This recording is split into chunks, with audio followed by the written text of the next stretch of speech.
শেখ হাসিনার চূড়ান্ত সাজা ঘোষণার পরদিনই ভারতে পা রাখেন জাতীয় নিরাপত্তা উপদেষ্টা খলিলুর রহমান। যাওয়ার কথা ছিল একদিন পরে, যদিও তাও আবার ভদ্রলোক দেখা সাক্ষাৎ করেছেন ভারতের প্রধান নিরাপত্তা ব্যক্তিত্ব অজিত দোভালের সাথে। এ নিয়ে গুঞ্জনের যেন শেষ নেই। এর মধ্যেই খবর, চিকেন স্নেক নিয়ে ভারতের উচ্চ পর্যায়ের বৈঠক হয়েছে। শেখ হাসিনার রায়, অজিত দোভালের ডাক, ওদিকে চিকেন স্নেক নিয়ে হাকডাক, সৈন্য সামন্তের সমাবেশ, সব মিলিয়ে ভূমিকম্পের এই ভয়াল দিনেও চায়ের টেবিলটা বেশি কাঁপছে এসব আলোচনাতেই।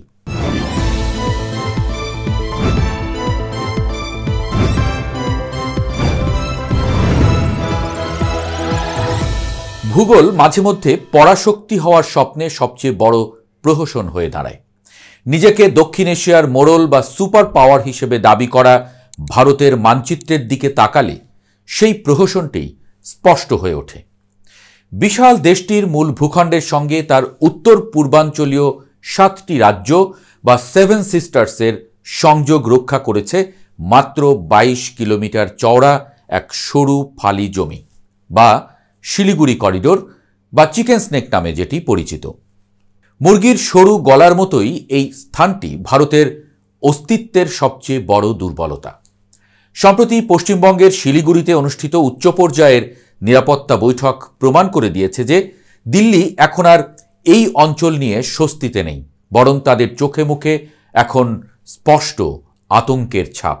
যে ভারতকে এতদিন দাদাগিরি ফলাতে দেখা গেছে, সেই ভারতই এখন নিজের সীমানা রক্ষা করতে হিমশিম খাচ্ছে এবং কাল্পনিক ভয়ে তটস্থ হয়ে সামরিক আস্ফালন শুরু করেছে। শিলিগুড়ির এই বৈঠককে স্থানীয় পুলিশ কমিশনার রুটিন বলে চালিয়ে দিতে চাইলেও বাস্তবতা মোটেও সেরকম নিরীহ নয়। একটি তথাকথিত রুটিন বৈঠকে ভারতীয় সেনাবাহিনী, বিমান বাহিনী, বিএসএফ, এসএসবি, আইটিবিপি এবং র বা আইবির মতো দুর্ধর্ষ সব গোয়েন্দা সংস্থার শীর্ষ কর্মকর্তারা কেন হুমড়ি খেয়ে পড়বেন? উত্তরটা খুব সোজা, ভয়। দিল্লির লালকেল্লার কাছে সামান্য গাড়ি বিস্ফোরণের ঘটনাকে অজুহাত হিসেবে সামনে আনা হলেও আসল কম্পনটা অনুভূত হচ্ছে ঢাকার ক্ষমতার পালাবদলে। 5 আগস্টের পর বাংলাদেশে যে রাজনৈতিক ভূমিকম্প হয়েছে, তাতে ভারতের দীর্ঘদিনের কমফোর্ট জোন তাসের ঘরের মতো ভেঙে পড়েছে।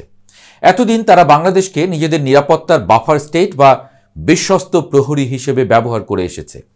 কিন্তু এখন ঢাকার বুকে এমন এক সরকার এবং জনমত তৈরি হয়েছে যারা দিল্লির চোখের দিকে চোখ রেখে কথা বলতে জানে।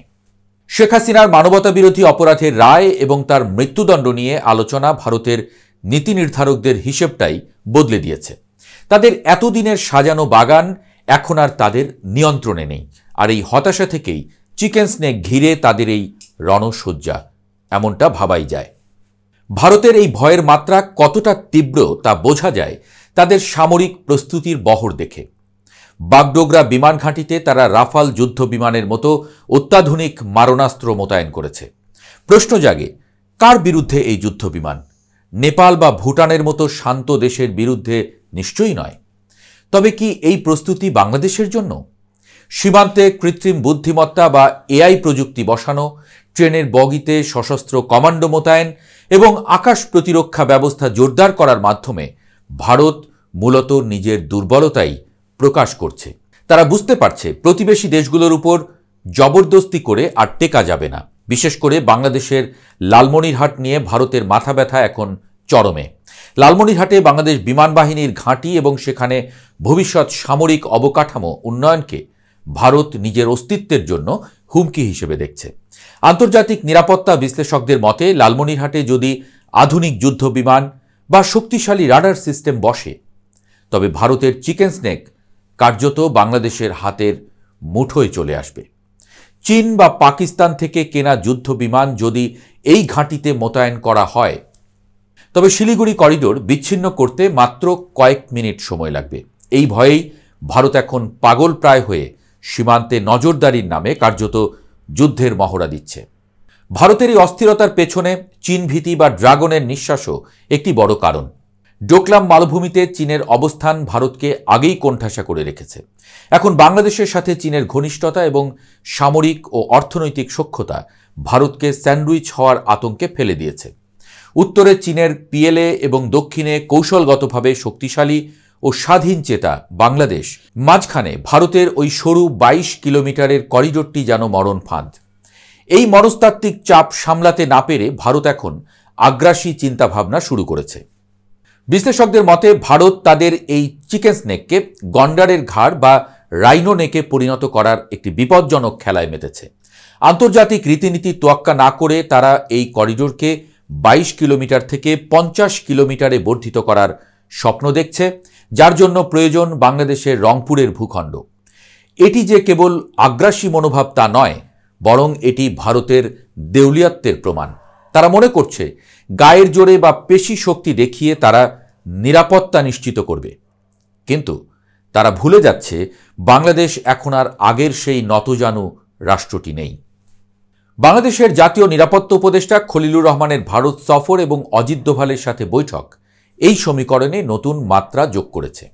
অজিত দোভাল, যাকে ভারতের জেমস বন্ড বলা হয়, তিনি ভালো করেই জানেন যে বর্তমান পরিস্থিতিতে বাংলাদেশের সঙ্গে সংঘাতে যাওয়া ভারতের জন্য আত্মঘাতী হবে। তাই একদিকে সীমান্তে রাফাল উড়িয়ে ভয় দেখানোর চেষ্টা, অন্যদিকে আলোচনার টেবিলে বসে পরিস্থিতি বোঝার চেষ্টা, এই দ্বিমুখী নীতি নিয়েই এগুচ্ছে ভারত।